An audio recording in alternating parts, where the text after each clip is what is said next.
Chris Watkin back again with James Dearsley, and we're here to talk about the 7 biggest problems UK estate agents have. Talk to me. What's number 1?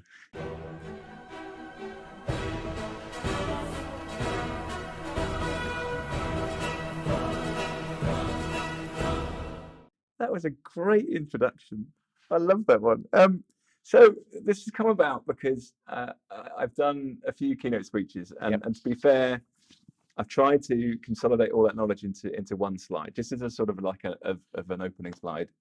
And I came up recently with the six P's, the problems that the real estate industry or the property industry has in progressing. I tried to get as many P's in a slide as possible, and I came up with 6, and I put it out to the audience and said, "Give me, have I missed any?" And I'd missed one, so I try and cover some of them. But I start with probably one of the most fundamentals, which is problems. We don't understand the problem that we have in our industry. What is that problem? It depends. It depends on the industry type. It depends on the company. It depends on the customers, competitors. All the stuff I've talked about with digital transformation in previous videos. It really is important that leaders of estate agencies work with not only the senior leadership team, not only the negotiators, the valuers, the managers, but also people like the customers, ancillary suppliers that you're working with, because it's not just about your agency, it's about outside of it, and say, what are the problems that we've got? And those problems might be at sales and marketing. They might be at the way that you're dealing with your cash flow, your payroll. Understand the problems that you have. Don't look for a solution. Understand the problem and then go out to find that solution. So almost, as Gary Vee says, self-awareness. Oh, 100%. Self-reflection, self-awareness, understanding. Because, and just come back, and I think why it's really important, and this is where the PropTech industry gets a bad rap, is over the last 10 years, the PropTech companies that have had the most money with the most number of staff will come and bang on the door really loudly. You've got shiny object syndrome. Agencies will say, this is wonderful. This is the silver bullet solution that we've always talked about. And it's not.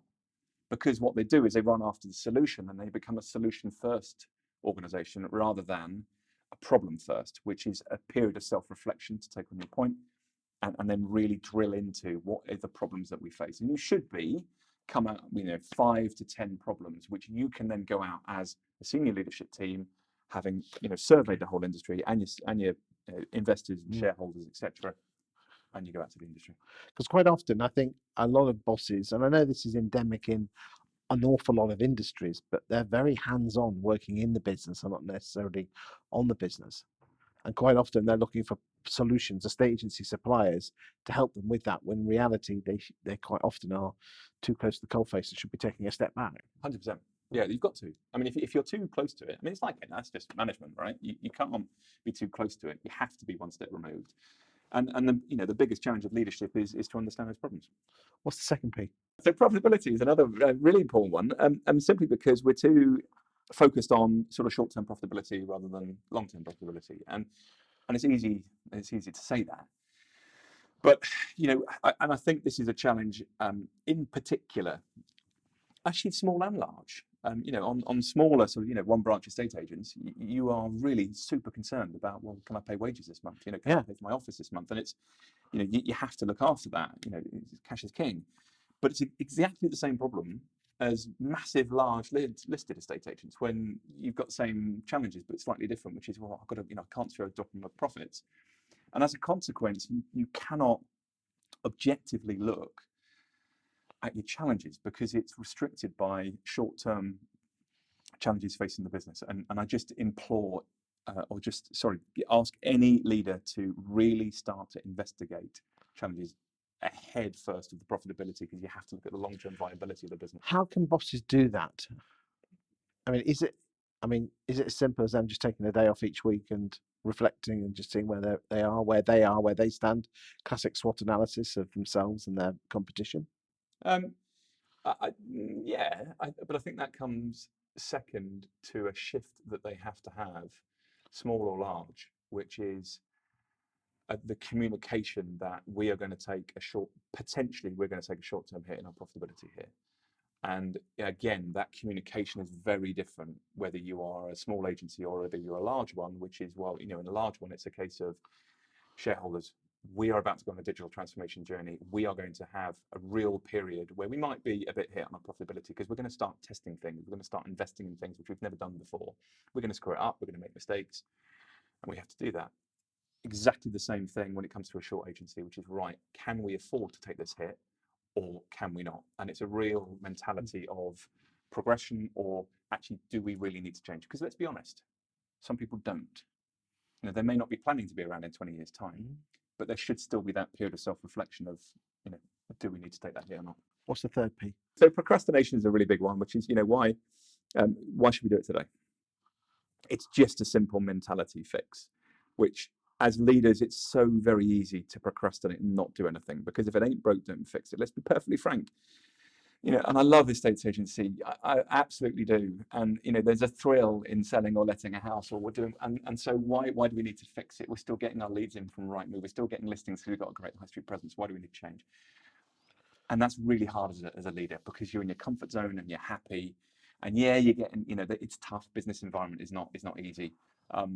But there is no better time than the present to start questioning yourself as a leader, to say, I need to start really thinking about a holistic look at the business, especially as we're coming into potentially a recession. There's no better time to reflect on these things as now. So procrastination is definitely there. What's your fourth? Perfectionism. Big one, especially letting agents. Oh, why is it? Why do you say that? Because the type of personality type they are. They're detail orientated, hate criticism. I never realised the two existed together. Obviously, very detailed people. So what you tend to find is that most estate agents are people, outward going people, who, especially valuers, because most valuers turn into bosses, who tend to love the sound of their own voice, wait for other people to talk. They're waiting for other people so they can talk. They don't listen, but they use their people skills to persuade people to put their house on the market with them. And they can't take criticism if they've done something wrong. No. Their biggest fear is rejection. We're talking about the estate agents now. Interesting. That's why they're not very good at business generation. Whilst letting agents tend to be more perfectionist, detail orientated, reserved, process people who don't like criticism. I'd never really thought of it that way around, but it sounds absolutely spot on, and it really speaks to that perfectionist state, because I think, and it goes a little bit with that procrastination point as well, which is, actually it works all right, and I don't want to fuck it up. Why break something that ain't broke? Yeah, exactly. Well, yeah, to an extent, but it's also, how does it reflect on me? So I think that there's two angles here. You've got to look at, do I want to actually potentially fail? Because that's a massive mentality of failure thing, as you already alluded to. Well, people don't want to look stupid in front of their friends, do they? With that, but it's also, let's be honest, a lot of estate agents, and I know this completely, it's all about themselves and it's about their legacy, especially when you're a leader within a estate agency and, you know, you're coming to the last sort of 5 or 10 years of your leadership, and you want to leave, you know, with your head held high, and you want to make sure that the business is in its strongest position possible. And so what you don't want to do is break it. And I always use the analogy here of Man United and when Alex Ferguson left, which was, he was absolutely one of the best managers ever. But then when he left, it all fell apart. And that was, you know, the succession wasn't in there. They weren't testing new things. They weren't bringing new players and putting something in to back it all up. It's the same with a estate agency. If you're frightened of failure, actually, that will happen after you've left the business, where you'll look at the business health and realize it wasn't what it should have been had you not given the culture and the values of, we're going through a period of change, and communicating that to everybody so that you can leave it with a business that is prepared for the next generation. What's the next P? I'm going to fit my final long one, protectionism. So we have alluded to this in another of our clips, and this is quite short because of that, but protectionism around, certainly in larger firms, IT departments and technical departments, where you've got legacy-based systems, you've got systems that have maybe been built, and quite simply, it's, actually, this is ours, and actually it goes to the same extent as well around, let's say, negotiators and valuers, which is, actually, this is my customer. And other systems might bring a layer of transparency to it as well. So, actually, this is mine, and I don't want to let it go. So there's a mentality bit and a technological forward bit. Product. I'm going to finish two. Product and pride are the last two. Product, very, very simply, in the sense of, you know, what is the right product? And there's often a lot of resistance. Well, you know, that product's the right product now, but in a year's time, it'll be outdated and it'll be refreshed. Damn right, it probably will be. And actually that speaks to a lot of the other things that we've got, which is understanding your problems and being a business that is always looking at systems every 6 months. Is this the right system for us now? Can we change it? What do we need to do? And it speaks to that build versus buy, which is if you're buying in solutions, you can change quite quickly. And again, if you've got the right mentality of people, you can shift, you can change all the time. And if you've got the right mentality of people there, they'll work with you, not against you.